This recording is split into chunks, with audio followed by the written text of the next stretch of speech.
حضرت عبداللہ ابن مبارک بہت بڑے درویش گزرے، عالم بھی تھے، صوفی بھی تھے، حدیث کے بہت بڑے استاد بھی تھے۔ حضرت عبداللہ ابن مبارک جاتے تھے کوفے کے علماء کے پاس اور وہاں جا کر کے ان سے استفادہ کرتے تھے۔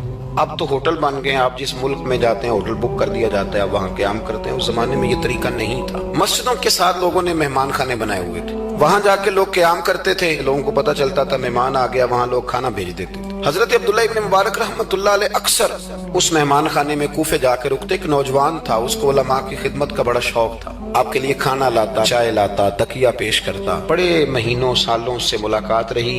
پھر ایک دفعہ حضرت عبداللہ ابن مبارک آئے کوفے میں تو پوچھا کہ وہ نوجوان کہاں ہے؟ لوگوں نے عرض کی حضور وہ چھوٹا سا کاروبار کرتا تھا تو اس پہ قرضے چڑھ گئے، جن لوگوں کے پیسے دینے تھے نا وہ بڑے تگڑے لوگ تھے، انہوں نے پرچہ کٹوا دیا، سمجھ لیں کہ ایس ایچ او گرفتار کر کے لے گئے۔ سیدنا عبداللہ ابن مبارک رحمۃ اللہ تعالی علیہ نے کہا قرضہ چڑھ گیا ہے اور وہ بند ہے جیل میں۔ آپ گئے، جا کے کوتوال سے ایس ایچ او سے ملاقات کی، فرمایا ماجرا کیا ہے؟ کہنے لگا حضور بچہ بے قصور ہے، کام کرتا تھا تو اچانک نقصانات ہوئے تو ہوتے ہی گئے، وہ الجھ گیا، حضرت الجھتے الجھتے قرضے چڑھ گئے، اور حضرت صاحب جس پارٹی کے پیسے دینے ہیں وہ بڑی سخت ہے، وہ کہتی ہے کہ ہم نہیں چھوڑیں گے۔ حضرت عبداللہ ابن مبارک رحمۃ اللہ تعالی علیہ فرمانے لگے پیسے کتنے؟ کہنے لگا 50,000 دینار، آپ سمجھ لیں کہ 5 کروڑ روپیہ۔ حضرت عبداللہ ابن مبارک رحمۃ اللہ علیہ فرمانے لگے اگر تو میری ایک شرط پوری کرے تو میں پیسے دے دیتا ہوں۔ اس نے کہا حضور 50,000 دینار ہیں، فرمایا میں نے سن لیا ہے پر میری شرط پوری کر۔ اس نے کہا حضور وہ کیا؟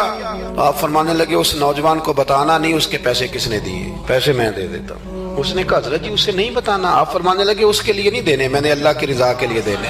اس کو پیسے دے دیے۔ نوجوان نے بڑی منت کی کوتوال کی، یار اتنے بڑے پیسے کوئی دے گیا، کوئی 10 روپے تو نہیں دینا، اس محسن کا پتہ بتا، میں تو اس کے پوتوں کی بھی نوکری کروں گا۔ اس نے کہا میں مجبور ہوں، مجھے حکم نہیں، میں نہیں بتا سکتا۔ وقت گزر گیا، 15 سال بیت گئے۔ ایک دن وہ کوتوال کہیں رستے میں مل گیا تو اس نوجوان نے نا سر سے پگڑی اتار کے پیروں میں رکھ دی، کہنے لگا تجھے اللہ رسول کا واسطہ، میں کہیں شکریہ ادا کرنے سے پہلے ماری نہ جاؤں، میرے محسن کا پتہ تو بتا دے۔ وہ کوتوال کہنے لگا تو نے قسم ہی بڑی دے دی ہے، تجھے واقعی نہیں پتا وہ کون ہے؟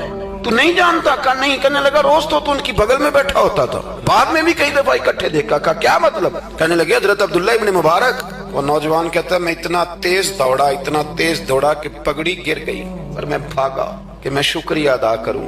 جب عبداللہ ابن مبارک کے گھر کے باہر پہنچا تو رش لگا ہوا تھا۔